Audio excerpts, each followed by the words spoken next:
విద్యాశాఖపై మంత్రి లోకేష్ ఆసక్తికర వ్యాఖ్యలు చేశారు. కొంతమంది తనకు విద్యాశాఖ అవసరమా అని అన్నారని ప్రశ్నించారని గుర్తు చేశారు.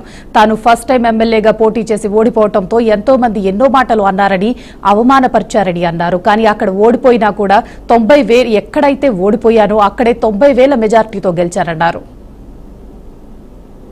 కొన్ని సంఘటనలు మనం చూస్తున్నాం, చాలా బాధ కలుగుతుంది.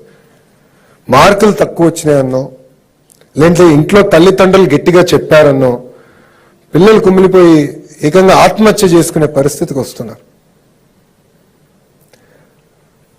2019లో నేను ఓడిపోయా ఎన్నికలు, 5,300 ఓట్లతో ఓడిపోయా. ఒకరోజు బాధ కలిగింది, ఆవేదన కలిగింది. కానీ రెండో రోజు నుంచి ఆ బాధ ఆవేదన నాకు కసి పెంచింది.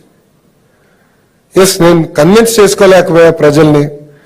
5 సంవత్సరాలు కష్టపడతా, తిరిగి వాళ్ళ మనసు నేను గెలుచుకుంటానని 5 సంవత్సరాలు కష్టపడ్డా.